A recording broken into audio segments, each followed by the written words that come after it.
días, muy buenas tardes, muy buenas noches en todas las latitudes en donde se encuentren. En nombre del Museo de la Mujer y de su fundadora y directora, la doctora Patricia Galeano, les damos la más cordial bienvenida a este centro de difusión de una nueva cultura de igualdad sustantiva entre mujeres y hombres.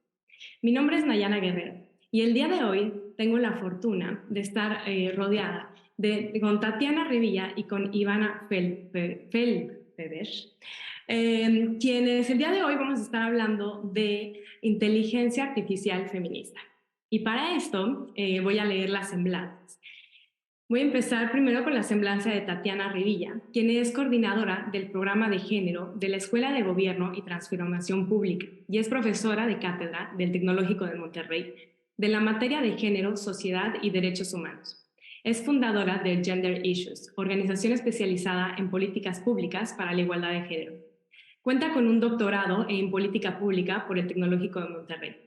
Es maestra en Administración y Política Pública y licenciada en Derecho, y cuenta con una estancia postdoctoral en la Universidad de Edimburgo. Se ha desarrollado como consultora en temas de género en gobierno federal, estatal y municipal. Y actualmente lidera la estrategia de género e inclusión social para el proyecto Surges de USAID. Y bueno, ahora voy a leer la semblanza de Ivana Feldfeber, quien es especialista en ciencia de datos con perspectiva de género. Es cofundadora y directora del primer observatorio de datos de América Latina, Data Género. Fue becada en el Centro de Inteligencia Artificial y Política Digital para el análisis de políticas públicas de inteligencia artificial en América Latina. Ivana es diplomada en ciencia de datos, aprendizaje automático y sus aplicaciones de la Universidad de Córdoba, Argentina.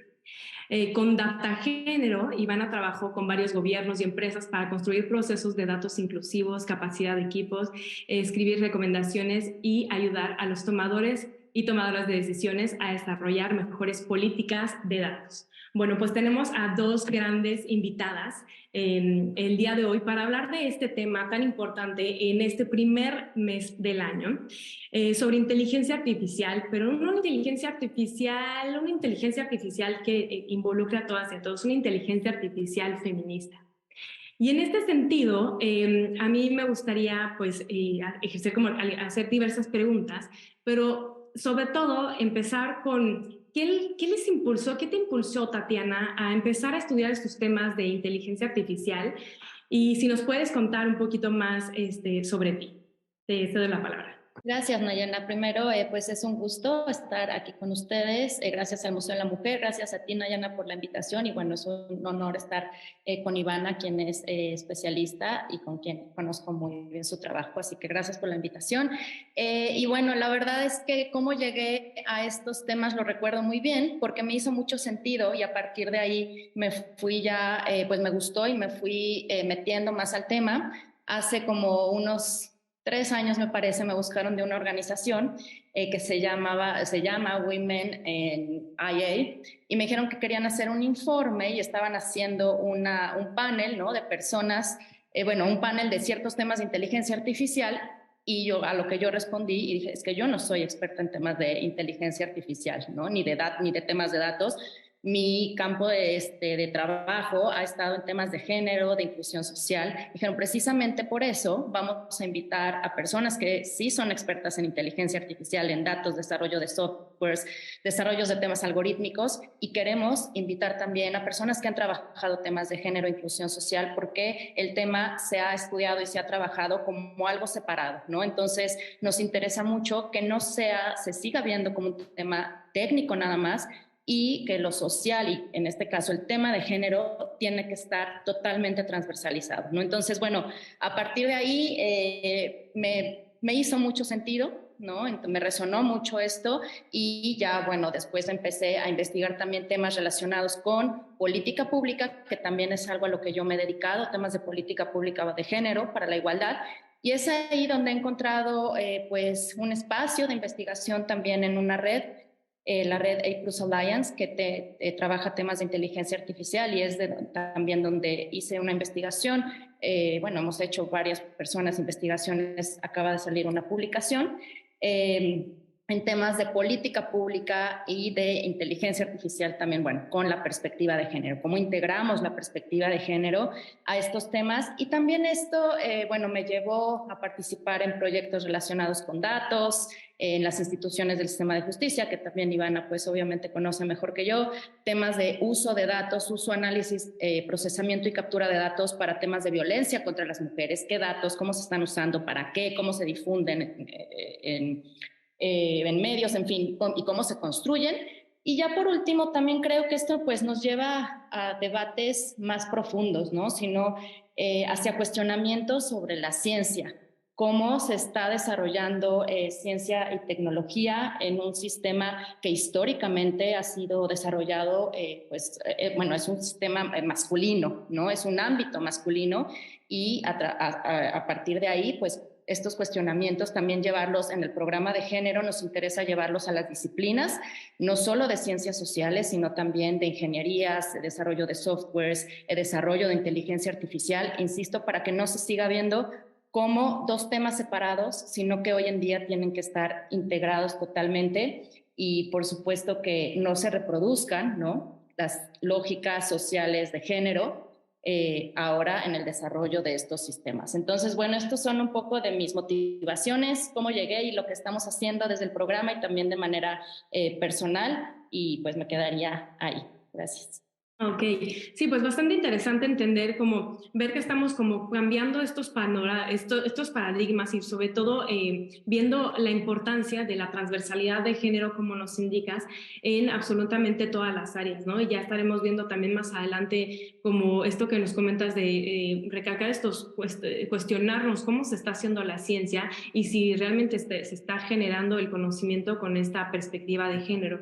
Y en este sentido, pues me gustaría preguntarte a ti, Ivana, pues que nos cuentes qué te motivó a fundar DataGénero, cómo empezaste a interesarte en estos temas, porque justo lo que nos comenta Tatiana es uno de los cuestionamientos hoy en día, de que dices, bueno, es que pero si yo no soy de ciencia de datos o si yo no soy informática o si yo vengo de otra formación, ¿cómo me puedo empezar a meter en este tema de inteligencia artificial, pero con esta perspectiva feminista? Y en tu caso, ¿cómo llegaste a crear DataGénero y a involucrarte en todos estos temas? Bueno, muchas gracias, Dayana, por la invitación y qué bueno compartir de vuelta con Tatiana algunos espacios. La verdad que estoy muy contenta de estar aquí. Y con respecto a la pregunta, sí, yo vengo de una trayectoria un poco menos convencional porque yo soy licenciada en Educación y educadora social. Trabajé mucho tiempo con temas de violencia de género en diferentes poblaciones en Buenos Aires, en la ciudad de Buenos Aires, donde trabajamos con adolescentes y con y con mujeres más de la tercera edad, temas de violencia de género en contextos de extrema pobreza también. Entonces yo venía ya trabajando género desde el territorio, empecé a ver también que la tecnología era algo que podía darle ciertas herramientas de empoderamiento a, por ejemplo, estas mujeres que estaban terminando la escuela primaria y estaban terminando de alfabetizarse, no sabían leer y escribir, querían aprender a usar la computadora, a armar un currículum, a subir sus fotos de sus familias, a buscar recetas para cocinar y poder vender en diferentes lugares. Y entonces empecé a ver cómo la tecnología, allá por 2012, tenía ese potencial. Armamos una sala de computadoras dentro del barrio y pudieron empezar a usarlo. Y ahí dije, bueno, me interesa un poco más esto. Yo siempre tuve mucha también facilidad para la tecnología. Y ahí es donde comencé a enseñar cómo usar computadoras en diferentes ámbitos, en escuelas, para niños, para adolescentes, para personas adultas. Y después como que un poco ese camino me fue llevando a enseñar programación. Entonces aprender los fundamentos de la programación para poder enseñarlos en diferentes escuelas. Y después dije, bueno, esto me gusta, me interesa, voy a hacer algún curso de programación. Pero siempre que uno se pone con esa pregunta, no se pone con esa pregunta, decimos, bueno, ¿programación para qué? Quiero ser diseñadora de páginas web, quiero trabajar, no sé, con bases de datos, quiero hacer aplicaciones para el teléfono, ¿qué quiero hacer con la programación? Porque hoy en día también se me acerca mucha gente a decirme, quiero aprender programación, y mi pregunta es, bueno, ¿pero qué te gustaría hacer?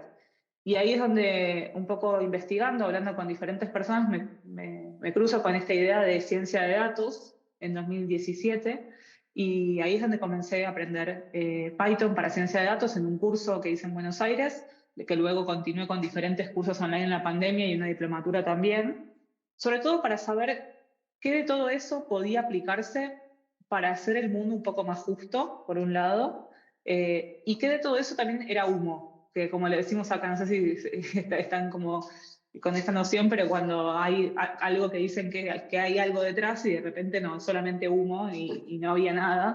Entonces, ¿qué pasaba con la inteligencia artificial, con la ciencia de datos, que había tanto hype y tanta cosa como de moda, y qué había detrás de eso y qué es lo que realmente a mí me interesaba hacer con eso? Y cuando empecé a estudiar me di cuenta que había mucho de los temas de género que no existían. De hecho, bueno, la mayoría de mis compañeros eran varones, todo era muy binario también, o sea, todo era varón-mujer, y la idea de data género surge después de un congreso de inteligencia artificial que surgió en Uruguay en 2019, KIPU se llama, de inteligencia artificial en América Latina, donde yo fui con muchas ganas de escuchar experiencias que trabajen con IA para temas más sociales. Y encontré muy poco, la verdad, ahí, y dije, esto me está haciendo mucho ruido. Ahí me crucé con charlas de Catherine D'Ignacio, que es la autora de Data Feminism, que es un libro que recomiendo muchísimo, que ahora en marzo, abril va a salir la traducción al español que hicimos desde Data Género, así que van a poder acceder también las personas que no sepan inglés, porque antes no se podía. Y ahí empecé a ver que ella estaba pensando en los datos para el feminismo y en todo este mundo desde una mirada feminista, y dije, esta es la mía, acá me interesa llevar esto a nuestra región. Y a principios de 2020, antes de la pandemia y del encierro, nos juntamos con algunas compañeras, hicimos una datatón de datos feministas y ahí nos conocimos, y bueno, un poco con la idea de trabajar con datos de género, y con lo que nos encontramos es que no hay muchos datos de género en nuestra región. Datos que nos puedan responder ciertas preguntas que tenemos o que podamos usar para hacer buenas visualizaciones, para hacer storytelling, para contar, para comunicar. No hay tanto porque estamos muy atrasados todavía y atrasadas con este tema. Entonces, ahí es como que nos encontramos un poco con algunas piedras en el camino, pero un poco surgía Data Género con la idea de analizar estos datos que teníamos en nuestra cabeza que existían, y después nos dimos cuenta que no, aunque algunas de las chicas de Data Género ya lo sabían porque trabajaban con estadísticas en gobiernos y sabían con qué nos estábamos enfrentando. Yo, muy ilusa, pensaba que íbamos a hacer feminismo de datos desde un lado de análisis y de visualización y de código, y estamos en una etapa previa, estamos como 10 casilleros atrás en este juego de los datos, en el cual tenemos que empezar a recolectar estos datos de alguna manera medio urgente. Así que bueno, un poco es ese el camino.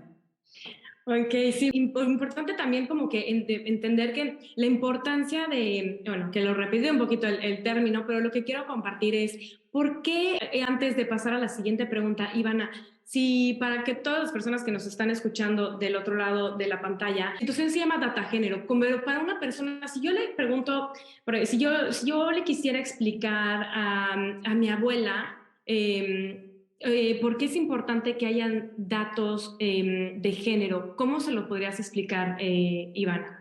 Bien, hay como una palabra que está, una frase que está muy de moda, que es la política pública basada en evidencia, que yo no sé si la escucharon alguna vez, pero es todo esto que los gobiernos dicen que están generando políticas públicas que están basadas en evidencia, y la evidencia son datos. Los datos son información que se va recolectando y de la cual se pueden sacar ciertas conclusiones o cierta información valiosa para producir políticas públicas, que no es la única manera de hacer política pública, obviamente, pero es una que está como muy en auge. Y lo que está sucediendo es que en realidad cuando al gobierno le decís, mostrame esos datos con los cuales estuviste pensando esta política pública, detrás no hay tanto. Entonces, hay algo de todo eso que un poco nos está perjudicando, porque hay muchas políticas que no están bien dirigidas, porque no tenemos la información correcta, por ejemplo, sobre embarazo adolescente, por ejemplo, sobre escolaridad de mujeres cis, de personas trans. Hay mucha información que aquí no está. En Argentina tenemos una ley de identidad de género que reconoce oficialmente a las personas trans, a las personas no binarias y las personas cisgénero también. Y está implementada esa ley, pero no sabemos su impacto real y no sabemos un montón de situaciones que hay detrás de estas aplicaciones de leyes, por ejemplo. Una mucho más burda. Tenemos la ley de matrimonio igualitario hace ya más de 10 años y no sabemos efectivamente cuántas personas del mismo sexo lograron casarse y en diferentes provincias, porque esa información no está.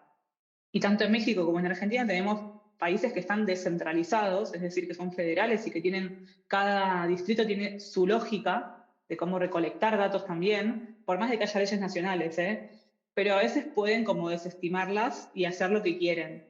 Entonces ahí, cuando queremos sacar datos más a nivel nación, es un poco más complejo y hace que, por un lado, no podamos generar buenas políticas públicas y también que no las podamos evaluar con tanta certeza, porque no tenemos los datos detrás para poder evaluar cómo se están implementando, si están funcionando, si hay que corregir algo. Igualmente creo que Tatiana podría también aportar ahí, porque también ella sabe un montón de estos temas. Así que si querés agregar algo, Tatiana, bienvenida sea. Gracias, Ivana. Pues la verdad es que ya no tengo mucho que sumar, pero por ejemplo, ahorita que hablabas, ¿no? En un proyecto que estuve justo de datos relacionados, de todo el proceso estadístico relacionado con temas de feminicidio y violencia de género, algo que tú dijiste ahorita, Ivana, es uno de los hallazgos, ¿no? Principales que, bueno, ya lo sabíamos, pero justo tuvimos la evidencia para probarlo, ¿no? Y para ver qué podíamos hacer. Para algunas recomendaciones, fue que todos los estados, bueno, a ver, estoy hablando todos los estados, pero si te ibas al estado, los municipios, todas las entidades relacionadas con la prevención, atención, sanción y erradicación de la violencia contra las mujeres, desde los formatos administrativos, ¿no? Que no tenían que llegar no tenías que llegar a las fiscalías o tribunales, desde antes. Las mujeres las mujeres y cualquier persona que acude por temas de violencia de género, simplemente los registros administrativos, el del hospital, el del Instituto de la Mujer Municipal y el de Seguridad Pública Municipal, medían y pedían otros datos, datos e información distinta, ¿no? Entonces, el Instituto de la Mujer Municipal sí pedía por qué tipo de violencia y modalidad llegabas, pero quizás a lo mejor seguridad municipal, de seguridad pública municipal no, salud pedía otros datos. Entonces, ya desde aquí había un tema de homologación de datos para tener información del municipio. Primero vámonos a nivel, al más chiquito, ¿no? Bueno, sí, al al nivel municipal. Luego nos subíamos al estado y ahí había pues falta de también homologación de estos registros administrativos. Y si te ibas también, ahora también a nivel nacional, imagínate, todos los estados, todos los municipios, pues ahí también es súper complicado, por ejemplo, la trazabilidad de un caso, ¿no? Es sumamente complicado y aquí en México, no sé, en Argentina, ¿no? Ivana, tú sabrás mejor, pero aquí en México el 90 y tantos % de los casos de violencia contra las mujeres no llegan a fiscalía, ¿no? Entonces, para tener toda esa trazabilidad previa y la toma de decisiones de la que habla Ivana, pues es sumamente complicado si no tenemos datos confiables, si no tenemos este panorama general. Hablo del tema de violencia, pero en muchos otros, ¿no? Y, por ejemplo, la otra vez también queríamos ver los asesinatos de odio de la comunidad LGBT aquí en México, y las fiscalías, por ejemplo, bueno, y ahí también hay otro tema, ¿por qué lo piden? ¿Cuándo sí se pide? ¿Cuándo se va a usar? ¿Y por qué se va a usar? Pero bueno, no tenemos esta medición, ¿no? Lo tenemos del observatorio no me acuerdo cómo se llama, perdón, este observatorio, que es una asociación civil que va mapeando los asesinatos de la comunidad LGBT por crímenes de odio, pero no hay estadística oficial, ¿no? Entonces, también de ahí INEGI ha desarrollado ya, justo el año pasado desarrolló una encuesta que mide por primera vez la comunidad, las personas LGBT, ¿no? La orientación sexual, la identidad de género, en fin. Entonces, pues me parece fundamental esta unión, ¿no? De los datos y género para diseño de política pública y no solo diseño de política pública, ¿no? Sino en general, me parece, tenemos que contar con esos datos que nos dan idea cómo estamos en temas sociales de discriminación, de desigualdad, en muchos aspectos, ¿no? Entonces, bueno, complementaría con eso. Sí, y ahora sí, ya cuando nos basamos, ahora sí que estamos todos como con estos básicos de, bueno, ¿por qué es importante contar con datos y que estén desagregados? Y en este sentido yo te quisiera preguntar, Tatiana, ¿consideras que es necesario regular aspectos de género en la inteligencia artificial? Sabemos que, bueno, escribiste un artículo relacionado con este tema, entonces no sé si nos puedas compartir un poquito más de esto. Sí, gracias, Nayana. Pues sí, fue el artículo con el que participamos en la red de A Plus Alliance. Y bueno, en primera, la palabra como regular, ¿no? Me parece muy ambigua y no quiere decir que nos va a solucionar todos los problemas, porque tenemos muchas normas, leyes, políticas públicas en el tema de género y tampoco quiere decir que no son la solución de todo. Pero en el caso de las estrategias de inteligencia artificial, a mí sí me parece un elemento, más bien integrar la perspectiva de género a estas estrategias de inteligencia artificial, sí me parece que es importante y que marca una pauta para que los estados y los países desarrollen políticas públicas locales, estrategias, líneas de acción, etcétera. Entonces, en primera, sí creo que estas estrategias deben de contar, bueno, deberíamos de tener una y deben de integrar la perspectiva de género. Los países utilizan distintos tipos de normatividad, tienen códigos de ética, tienen estrategias digitales y de datos. En mi caso, nosotras analizamos estrategias nacionales de inteligencia artificial. Y voy a compartir rápido, no me voy a tardar tanto. Listo. Bueno, les platico rápido. Este artículo trató de cómo integrar, bueno, un análisis de la integración de perspectiva de género en estas estrategias nacionales de inteligencia artificial. El año pasado analizamos las estrategias de Brasil, Chile, México, Argentina y Colombia. La de Perú no había salido, ya acaba de salir y la queremos sumar a la investigación, pero bueno, ¿qué analizamos? Primero, a la integración nos basamos también en las recomendaciones de UNESCO y principios de la OSD, y también nosotras pues agrupamos, ¿no?, los que creíamos que eran más determinantes en temas de inclusión social. Un enfoque primero explícito de derechos humanos, que esa es una de las recomendaciones principales de tanto de UNESCO como de la OSD. Integración explícita de la perspectiva de género, integración de datos desagregados, y aquí también pusimos al menos, ¿no?, por categorías sexogenéricas en el diagnóstico de cómo se generaron estas estrategias de inteligencia artificial, cuáles son las estrategias y líneas de acción para mitigar riesgos, sobre todo riesgos relacionados con sesgos algorítmicos que producen desigualdades, y por supuesto la integración paritaria, comités o cuerpos colegiados propuestos relacionados con inteligencia artificial. Aquí algunos resultados que me los voy a saltar porque les quiero platicar muy rápido qué fue algunas de las estrategias que nos parecieron más significativas en estas, las líneas de acción en estas estrategias más significativas. Y bueno, antes sí quiero decir que el objetivo de estos instrumentos de estrategias de inteligencia artificial es coordinar las políticas gubernamentales para, obviamente, maximizar los beneficios de la inteligencia artificial, ¿no? Nadie dice, hoy en día, pues está en toda nuestra vida, ¿no? También nos da muchas ventajas, pero también tenemos que pues visibilizar los riesgos y generar acciones para minimizar estos costos y estos riesgos potenciales, hablando específicamente yo en el tema de género. Pero bueno, esto no está ocurriendo tal cual como están las estrategias, ¿no? Aquí debo también de ser bien clara, nosotras analizamos pues el diseño, ya la implementación, ya la evaluación, bueno, pues esos ya serán otras investigaciones, pero en diseño por lo menos estas son algunas de las acciones que nos parecieron más significativas. Por ejemplo, Argentina, y ya Iván a lo mejor nos dice, pues sí está en la estrategia, pero en la operación y en la implementación es otra cosa, ¿no? Pero bueno, aquí están y me parece importante que son la guía, ¿no?, para desarrollar otras acciones. Por ejemplo, creaciones del Observatorio Nacional de la Inteligencia Artificial, que realiza auditorías y evaluaciones de impacto algorítmico para identificar estos riesgos y minimizar el impacto. Esto fue como el más significativo. En Brasil se observó también técnicas de auditoría y transparencia algorítmico en temas relacionados con temas de género para minimizar estos riesgos de discriminación y de desigualdad. Financiamiento a proyectos de investigación relacionados justo, ¿no?, con cómo minimizar estos impactos algorítmicos en temas de género y de discriminación.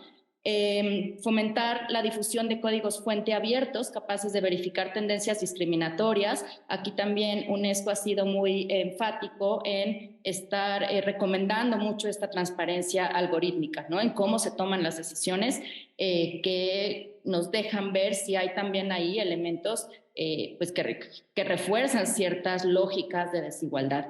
y bueno, crear mecanismos que aumenten el interés de las personas en Brasil, las mujeres en especial, y programas de inclusión desde un elemento de interseccionalidad también de género y raza, por ejemplo, en estas áreas de estudio. No voy a leer todas, también México aquí, por ejemplo, creó un órgano independiente especializado en protección y vigilancia de derechos humanos desarrollado con inteligencia artificial. Tampoco tengo la información de que funcione como debería de funcionar, ¿no? Pero bueno, está en la estrategia, habría que, esta estrategia en México también ahí pues se está empujando el desarrollo de una nueva, porque en esta no participó mucho el gobierno, ¿no? Se hizo más sociedad civil, que está bien, pero para una estrategia nacional sí se necesita también la participación de todos los actores involucrados. Entonces, bueno, aquí también se diseñan mecanismos para identificar y monitorear sesgos y errores, comprender y establecer líneas éticas, que también UNESCO habla mucho de estas de líneas éticas. Chile también es una de las estrategias de inteligencia artificial que más tiene incorporada transversalmente la perspectiva de género. También fomenta la participación de las mujeres en áreas de investigación y desarrollo relacionado con inteligencia artificial. ¿Y por qué esto es importante? Porque actualmente, por ejemplo, también datos de la UNESCO, que ha trabajado mucho este tema, solo 14% de los papers y de las investigaciones relacionadas con inteligencia artificial son de mujeres. 18% también son únicamente de las mujeres que hablan de estos temas en foros, por ejemplo, internacionales, solo 18% son mujeres. Entonces, pues si desde quien está inmerso, ¿no?, en estos temas, como hace rato mencioné, la ciencia, ¿no?, la ciencia también ha tenido, la ciencia no es neutral, la ciencia también ha tenido un desarrollo con sesgos de género, y bueno, entre más mujeres logremos que participen, mujeres y otras identidades no hegemónicas también, ¿no?, logren participar en el desarrollo de inteligencia artificial, pues posiblemente, ¿no?, caminaremos hacia una inteligencia artificial que realmente garantice igualdad de género en otros aspectos y no estemos trasladando las desigualdades ahora al tema de tecnología, ¿no?, al tema de ciencia y tecnología. Aquí, derivado de este análisis, ¿no?, que bueno, está mucho más completo en la revista, obviamente, algunas recomendaciones muy generales también. La recomendación, ¿no?, que sí tiene que haber esta política explícita de igualdad de género e inclusión social, ¿no?, como una, pues sí, como un compromiso incluso del Estado, como un compromiso de la estrategia y de quien diseña inteligencia artificial y, bueno, temas de tecnología. Establecimiento de estrategias y planes de acciones concretas de evaluación. Aquí se vio ninguna de las estrategias de ningún país determinaron acciones concretas y presupuestos para el desarrollo de acciones. Solo Colombia, por ejemplo, puso hasta el final un anexo, ¿no?, con ciertos rubros presupuestales, pero muy generales y no alineadas con resultados relacionados con igualdad de género. Incluso justo Colombia fue la estrategia de inteligencia artificial donde no se vio nada de la integración de perspectiva de género. Entonces, bueno, pues sí debe haber una integración explícita. Representación paritaria y acciones afirmativas, ya lo mencioné, narrativas, género transformadoras y acción política sobre todo. UNESCO también habla mucho de la acción política, ¿no?, y tampoco quiero poner a UNESCO como la solución de todo, ¿no?, pero sí hay muchos elementos que me parecen importantes que han desarrollado, ¿no?, ellos y en general otras organizaciones también, que no están integradas en estas estrategias de inteligencia artificial y, por supuesto, de construcción de sistemas hegemónicos y diseño, y esto lo podemos tener con diseño, auditorías y transparencia algorítmicas que no estén generando, reproduciendo, insisto, estas lógicas, pues sí, patriarcales, raciales, de género, ¿no?, binarias también. La mayoría de las estrategias hablan también pues la narrativa es binaria, ¿no?, entonces también habría que transitar hacia narrativas género transformadoras. Y bueno, pues creo que esto es como lo más importante de los hallazgos y me quedaría aquí. Gracias. Muchas gracias, Tatiana. Pues gracias por mostrarnos justamente esta importancia de hablar de estos temas, como nos comentas, que es únicamente el 14% de las personas que escriben y que están generando conocimiento en estos temas son mujeres y como lo comentan, ¿no? Solo el 18% son mujeres que hablan de todos estos temas, de cómo estamos integrando la perspectiva de género en la ciencia, la tecnología, la ingeniería y la matemática, los STEM. Y bueno, pues también en este sentido, yo quisiera pasarte la palabra, Ivana. Sabemos que tú desarrollaste un prototipo de inteligencia artificial relacionado con en los juzgados, Aymur Ayir, y si nos puedes comentar un poquito más sobre estos temas y de la automatización de cómo estamos integrando la perspectiva de género, pues bueno, en los juzgados, si nos puedes compartir un poco más sobre estos temas. Buenísimo. Sí, si me pueden hacer co-host, así puedo compartir. Bien, ¿ahí se ve bien? Listo, ahí se ve. Me imagino que muchas de las personas que se sumaron a esta charla quieren saber por qué inteligencia artificial feminista. Tal vez se pregunta también si la inteligencia artificial en sí puede ser feminista, que es algo que nosotros discutimos bastante. O sea, la inteligencia artificial es una herramienta que se puede usar para diferentes cosas, y nuestra postura es que los feminismos la podríamos llegar a usar para nuestras diferentes luchas y para conseguir información valiosa para los feminismos. Por eso, un poco esta consigna que siempre tenemos de nada de nosotros sin nosotros, es muy importante. ¿Por qué digo esto? Porque actualmente se están implementando ciertos algoritmos de inteligencia artificial en los gobiernos que impactan directamente la vida de las mujeres cis, las personas trans, las personas no binarias. Por ejemplo, este caso que yo siempre cuento porque es bastante paradigmático sobre una provincia de la Argentina que implementó un algoritmo para predecir el embarazo adolescente con 5 años de antelación, que es bastante terrible porque, primero, ¿qué se hace con eso? Segundo, ¿por qué solamente se apunta hacia las niñas, adolescentes que van a estar embarazadas y no hacia también los varones que están del otro lado embarazando también a estas mujeres o niñas adolescentes? Bueno, todo esto surgió porque este gobierno no quería implementar la ley de educación sexual integral en las escuelas y dijo, no hace falta, total, yo puedo predecir qué niñas van a quedar embarazadas, que siempre obviamente fueron las niñas pobres, las que estuvieron como más perjudicadas por todo esto. Y bueno, cabe aclarar también que este algoritmo fue implementado con Microsoft. O sea, hay empresas detrás trabajando con gobiernos decidiendo o queriendo predecir comportamientos sobre nuestras vidas. Por eso es importante que empecemos a aprender qué es la inteligencia artificial, cómo funcionan los algoritmos, de qué hablamos cuando hablamos de predecir, y que nos empecemos a informar para poder tener las herramientas necesarias para poder auditar y entender estos procesos, por un lado para denunciarlos y decir esto está mal, y por otro lado para empezar a tomar estas herramientas que están usando todo el mundo para ganar millones de dólares con diferentes cosas y usarlas para nuestro beneficio, no económico, pero sí nuestro beneficio político, digamos. Tener información es tener poder hoy en día. Y si no tenemos esa información, estamos un poco a ciegas. Por eso es que empezamos a desarrollar un algoritmo que recopila información sobre registros administrativos. Ahora les voy a contar bien sobre qué es esto. Quiero aclarar otra cosa más con este meme, que es que estamos hablando de feminismos, pero desde Datagénero nos paramos desde un feminismo interseccional y denunciamos también el racismo, el capacitismo, todas las desigualdades que existen hoy en día.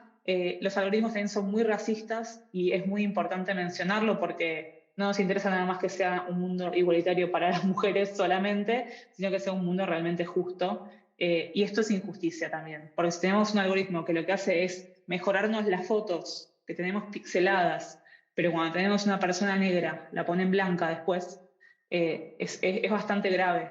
Y esto sucedió porque los datos de entrenamiento habían sido entrenados con caras de celebridades, y la mayoría eran personas blancas, pero también porque el equipo que estaba trabajando, programando esos algoritmos, no estaba capacitado y no estaba sensibilizado con estos temas. Y bueno, y encima lo largan así a la sociedad sin ningún tipo de testeo previo, sin ningún tipo de auditoría previa, y pasan estas cosas.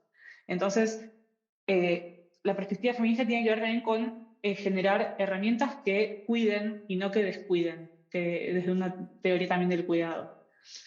Nos paramos entonces desde el número como medio grave de que tenemos un 48% de los datos que hacen falta para entender y abordar el Objetivo de Desarrollo Sostenible, ODS, número 5, que es la igualdad de género, y más de la mitad de estos datos tienen más de 10 años de antigüedad, son viejos. Entonces, nos faltan muchos datos para poder entender y para llegar a estos objetivos de 2030, que no vamos a llegar, perdón, lo digo así, pero me parece medio ridículo. Y uno de ellos es la igualdad de género. Y no tenemos los datos como para poder medir si eso está pasando o no está pasando. Es ridículo. Entonces acá estamos con los feminismos en inteligencia artificial. Decimos, en vez de inteligencia artificial feminista, feminismos en IA, porque es un cambio de lógica donde ponemos a las personas en el centro y a los movimientos en el centro. Y la IA es una herramienta más que nos ayuda, pero no es que la IA es el centro de todo esto. Este proyecto está como esquivando o intentando esquivar los sesgos raciales y de género, los intereses económicos de las grandes empresas y las aplicaciones problemáticas de la IA. Si lo logramos o no, eso va a depender de cuando todo el mundo pueda ver nuestro repositorio abierto con todo el código, con los modelos, con toda la documentación y empiece a criticarnos de manera constructiva lo que estamos haciendo y lo vayamos mejorando. Pero por ahora venimos bien. Entonces, este proyecto se enmarca también dentro de la red FAIR, de la cual Tatiana es parte, y está soportado por el IDRC, por Women at the Table y por el TEC de Costa Rica, y surge de un paper que escribimos que habla un poco de herramientas de inteligencia artificial hacia una reforma judicial feminista, porque lo que queremos justamente es que los poderes judiciales sean más transparentes y que dejen de ser este antro de varones viejos que deciden sobre nuestras vidas de manera muy injusta, de justicia tiene muy poco, y para eso tener más datos hace que haya un poco más de transparencia con respecto a las decisiones que se toman. No es lo mismo sentarse en un trono de impunidad donde yo puedo tomar cualquier decisión que no va a pasar nada y nadie se entera, que si empezamos a tener patrones y datos y análisis sobre lo que va pasando en los poderes judiciales. Y lo queremos no solamente para nuestro país, sino que sea para la región y en particular para México también. Porque lo hicimos también con Clarisa Guevara, que Tatiana la conoce porque fue estudiante suya de género, ¿no? De los estudios de género. Entonces, un poco lo que planteamos es una herramienta que se llama Aimurai, que Aimurai es una palabra quechua que no se escribe así. Ahora jugamos un poco con el tema de la AI de inteligencia artificial. Quiere decir cosecha en quechua, porque lo que queremos es justamente cosechar datos.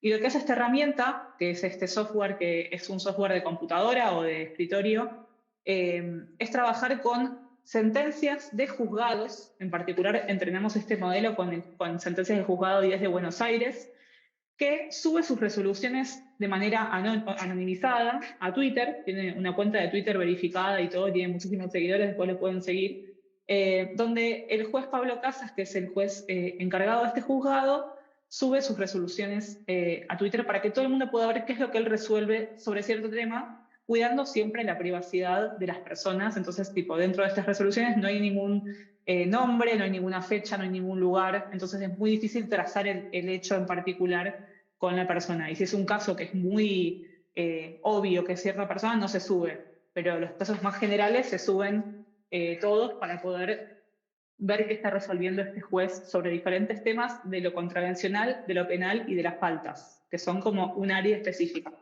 Este juez, por ejemplo, no trabaja con femicidios o con transfemicidios. Sí trabaja con temas de violencia de género, por ejemplo. Y dentro de este juzgado está Yasmín Quiroga, que es cofundadora de Data Género. Ella está en ambas organizaciones al mismo tiempo y es como nuestro nexo entre las iniciativas de datos abiertos del juzgado y lo que queremos lograr con Data Género, que es tener más datos. Entonces, con todas estas sentencias entrenamos a un modelo de inteligencia artificial que pudo empezar a reconocer algunas cosas. Por ejemplo, empezó a reconocer qué materia era, si era penal, contravencional o de faltas, qué artículos había infringido, de qué código, de qué ley, qué conducta, y diferentes informaciones que nos ayudan a entender un poquito mejor, por ejemplo, cuántos casos de violencia de género tienen que ver con violencia física, cuáles con violencia psicológica, con económica, con sexual, psicológica. Tenemos un montón de tipos de violencias y no tenemos muchos datos de cómo suceden. Entonces, esta IA lo que hace es detectar automáticamente en un texto con procesamiento de lenguaje natural algunas entidades y las extrae para luego estructurarlas de esta manera en un set de datos para que cualquier persona pueda entrar y analizarlo y entender. Y a través de estos datos es mucho más fácil después visualizar y contar qué está pasando con estos datos porque están estructurados. Es mucho más difícil tener muchos PDFs en una computadora y sacar esa información que ya tener todo estructurado. Entonces lo que hace Murai es subimos un PDF, lo analiza, tiene una especie de formulario de validación donde tiene todo lo que extrajo y la persona del juzgado tiene que decir si eso está bien o está mal y tiene que verificar que no haya ningún tipo de información sensible y después eso se publica dentro de este set de datos. Importante, nunca sacamos a las personas del medio, siempre las personas están metidas aquí en este proceso de validación y de chequear que todo esté bien. No queremos que nada sea 100% automático porque son temas muy sensibles. Y por último, bueno, quería recomendar aparte, más que nada, este libro que acá Tatiana escribió un capítulo, yo escribí una partecita también, de inteligencia artificial feminista, donde hay muchos ensayos e investigaciones sobre estos temas, por si hay gente que esté interesada y quiere ahondar un poquito más. Eso. Pues muy interesante ver como todos estos ejemplos concretos en donde en donde vemos cómo se ve aplicado la inteligencia artificial y justamente como bien nos comentan, que la inteligencia artificial es un ámbito pues muy amplio y sobre todo es, bueno, hacia qué es lo que se quiere aplicar a esta inteligencia artificial y en este sentido, pues cómo se puede a través de ciertas técnicas justamente de inteligencia artificial, como nos comentas, Iván, el procesamiento del lenguaje natural, pues cómo podemos identificar pues, y agregar también esta perspectiva de género, pues en este caso en temas legales. Y bueno, pues en este sentido, y sabemos que las personas que nos están escuchando pueden tener vienen diversas áreas y de diversos intereses. Quizás hay algunas personas que están mucho más enfocadas en cuestiones de leyes, otras personas que están mucho más enfocadas en cuestiones de políticas públicas, otras personas que están enfocadas en diversos ámbitos. Y esto es como la riqueza de la inteligencia artificial que se puede aplicar en diferentes sectores y en diferentes áreas. Pero sobre este conversatorio, si nos vamos a algo como un mensaje concreto, directo, y este va para las dos, ¿por qué consideran? Porque aquí vimos, bueno, un caso de cuestiones de la importancia de las políticas públicas, desde un punto de vista legal, pero viéndolo de un panorama mucho más amplio, ¿por qué consideran que es importante crear pues esta inteligencia artificial con perspectiva de género? Y esa es una de las preguntas que les quiero hacer tanto a ti, a Tatiana, como a ti, Ivana. Y también, bueno, ahorita ya nos compartieron justamente este tema de esta publicación de inteligencia artificial feminista que también voy a ver si les puedo ponerle el link en los mensajes del Facebook para que ahí también le puedan dar clic. Si no, lo pueden buscar en Google, Inteligencia Artificial Feminista en América Latina, y ahí pueden descargar la publicación. Está muy, muy interesante. Es un compendio de varios artículos y ahí tuve el gusto también de leer sus publicaciones. Entonces, concretamente, serían dos preguntas. Uno, ¿por qué consideran que es importante crear esta inteligencia artificial feminista? Y el segundo punto es si nos pueden dar, pues, qué materiales recomiendan para las personas que nos están escuchando que quisieran como profundizar más en estos temas. Y nos empezamos contigo, Ivana, si gustas, o contigo, Tatiana, adelante.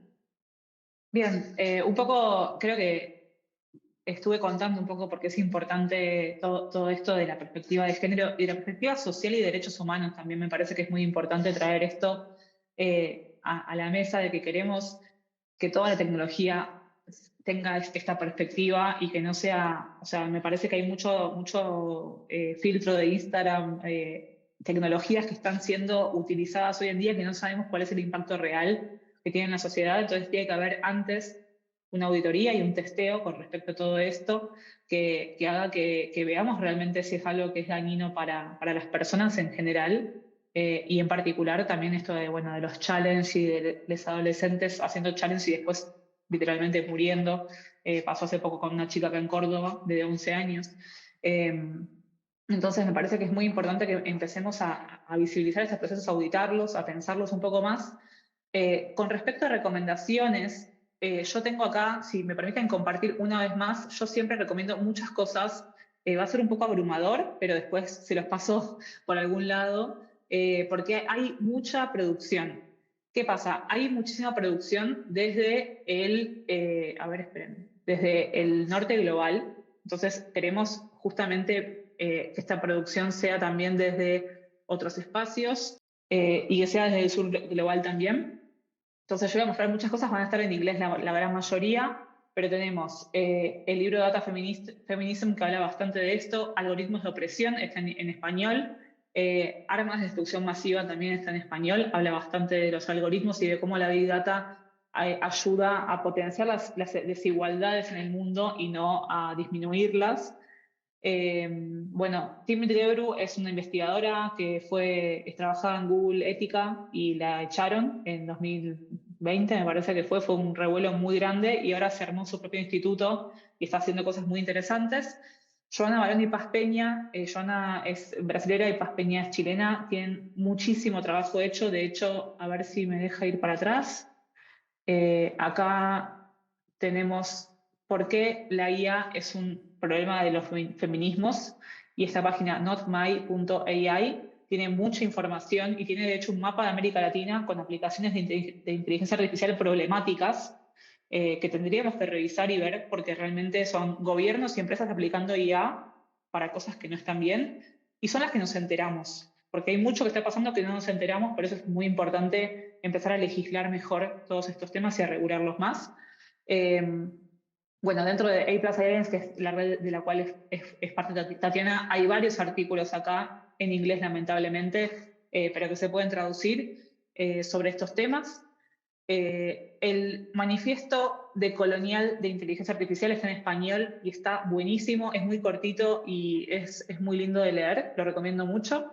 Después tenemos varios libros más, pero La mujer invisible es súper interesante porque cuenta justamente cómo el mundo estuvo hecho y pensado para varones y cómo eso nos afecta en nuestras vidas.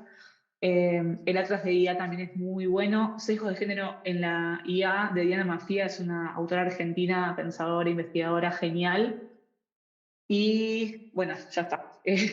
Fueron un montón de cosas, pero después se las puedo ir pasando si me las piden, porque hay mucho, mucho para leer.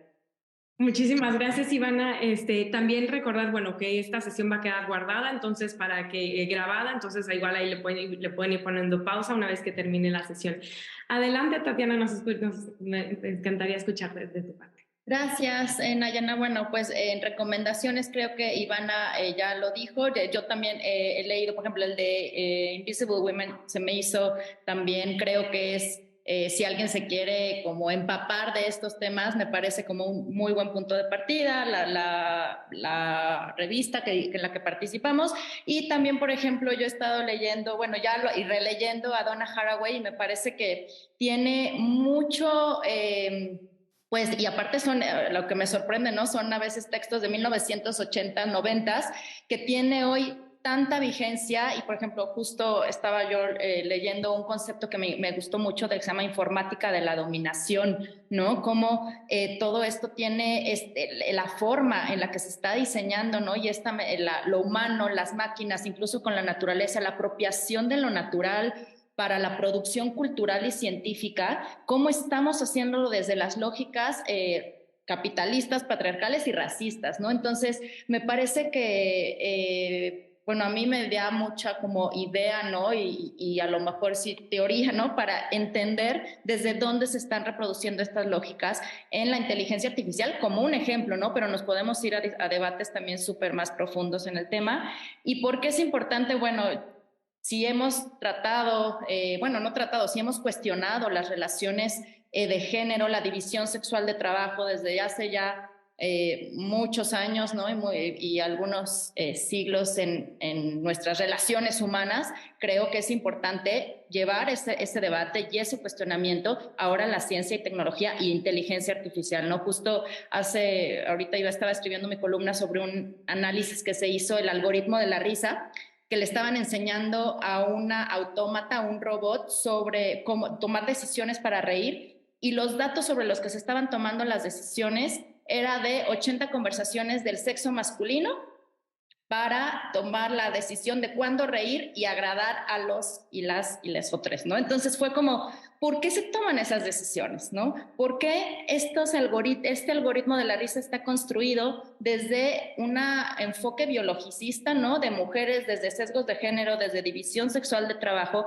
Por supuesto, no soy quien para cuestionar a estas personas que seguramente saben muchísimo más que yo de inteligencia artificial, pero sí en el tema de género, el tema social, ¿por qué se toman estas decisiones, ¿no? En la ciencia, de generar y reproducir estas lógicas de género y raciales, también como dijo Ivana, ahora en inteligencia artificial. Entonces, pues por eso me parece fundamental, y también porque es parte de nuestra vida, ¿no? También ya los autómatas, robots, ya es como lo más quizás avanzado, pero está justo como dijo Iván en nuestro Instagram, cada vez que en las asistencias de voz, en incluso los nuevos sistemas que tienen que ver con temas de cuidado y domésticos, en temas de seguridad también, ¿no? Estas decisiones que se están tomando y los datos con los que están tomando, me parece que tenemos que cuestionarlo y que tenemos que entrar al tema de género ahí, desde el feminismo, porque si no, bueno, pues se está otra vez reproduciendo todas estas lógicas y llevamos mucho tiempo tratando de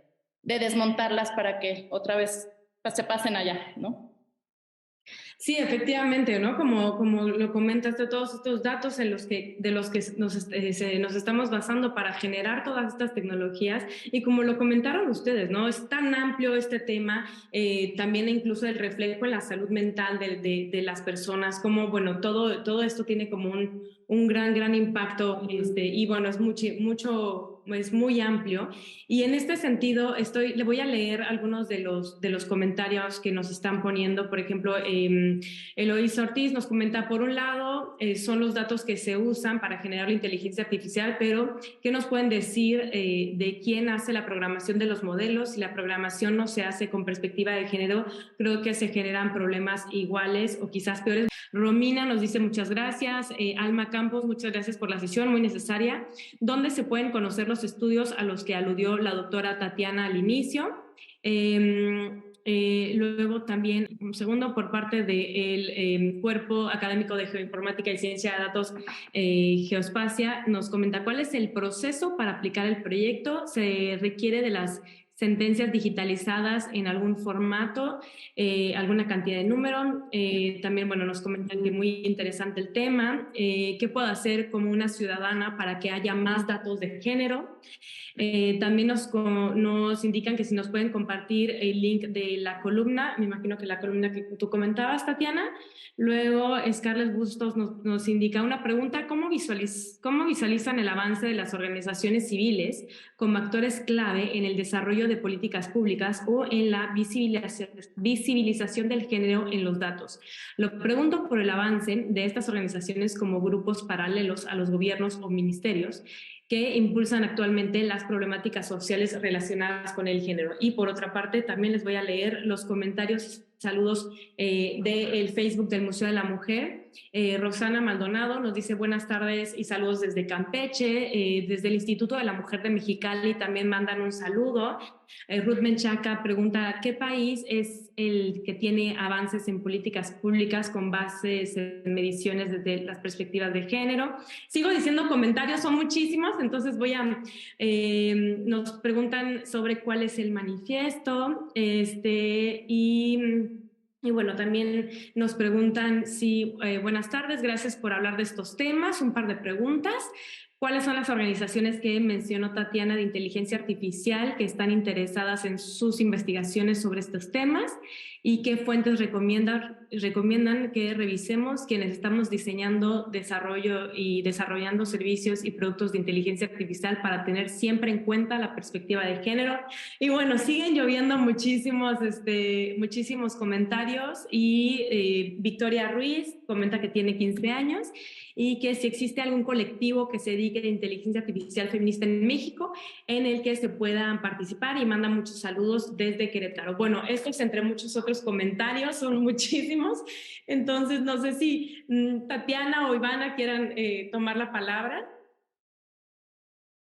Bueno, yo rapidísimo, las fuentes de este estudio que les dije, todavía la columnita no sale, pero bueno, ahí pueden poner, se llama Un Cuarto Público, y ahí justo esta semana es mi entrega y hablo de ese tema, y bueno, ahí es muy fácil de encontrar, es en el periódico de la lista, pero aquí les puse en el chat justo la investigación de los científicos que desarrollaron este algoritmo de la risa, ¿no? No solo la noticia, sino me fui a la investigación para que ustedes la puedan ver. Y bueno, la verdad es que son muchos, pero hay una relacionada con sociedad civil, que también fue uno de los elementos que platicamos en el equipo, por ejemplo, cuando estábamos haciendo la investigación, los diagnósticos participativos, y por ejemplo, por ahí también hay otra integrante de la red, FER, que se llama Wanda Muñoz, que también está impulsando mucho estos temas desde la sociedad civil, cómo la integramos a las decisiones y a la gobernanza de IA, ¿no? Que de inteligencia artificial, que es sumamente importante para la creación y los diagnósticos de las estrategias y políticas públicas. No, hoy no lo podemos ver solo una estrategia ni del Estado, ni de los, pues las personas, los actores que diseñan inteligencia artificial, sino que tiene que estar, es multidisciplinar, ¿no? Y también la sociedad civil tiene un papel fundamental en las auditorías, transparencia, en la acción política, ¿no? Entonces, pues con eso me quedaría. Yo respondo a una en particular, que es cuál es el proceso para aplicar el proyecto de Imuray. Actualmente estamos buscando juzgados o tribunales o magistrados que quieran sumarse a esta iniciativa, que es gratuito, obviamente, no tienen que poner ni un solo peso para hacerlo. Básicamente se instala el software en la computadora, y si tienen las sentencias en Word, o sea, en .doc o .docx, Imuray las puede procesar excelentemente bien. Si es en PDF, tenemos que hacer un par de cosas que la idea sería que, ya que los tribunales en general tienen todo en Word y después lo pasan a PDF, que lo suban en Word, y con subir 1, 2, 3, lo que tengan, digamos. ¿No? Hay tribunales que tienen desde 2015, 2014 todo digitalizado y son, no sé, 1000 sentencias por año, por decir algo. Entonces ya hay miles y miles de sentencias que podríamos empezar a digitalizar y a unificar dentro del territorio de América Latina en general. Entonces, estamos buscando iniciativas. Si conocen magistrados, magistradas, jueces, juezas o tribunales de justicia que quieren aplicar esta herramienta, por favor, pásenles mi contacto, es ivana@datagenero.org. Me escriben y vemos cómo la podemos implementar para sumar cada vez más juzgados. Y un poco respondiendo a la pregunta de Scarlett sobre las organizaciones civiles impulsando todo esto, no queremos que todos los juzgados tengan un Excel con sus datos, queremos que los gobiernos abran los datos en general de todos los juzgados y que estén en un lugar centralizados, pero hasta que eso suceda pueden pasar muchos, muchos años. Entonces estamos empujando a los gobiernos, estamos siendo como un poco la punta de lanza para que esto suceda cada vez más. Por eso es que queremos, desde la sociedad civil, impulsar a que los gobiernos lo hagan. Bajo ningún concepto queremos reemplazar a los gobiernos, simplemente estamos como ayudándolos a que haya ciertas cosas que se hagan un poco mejor o que se pongan en agenda porque no están en agenda.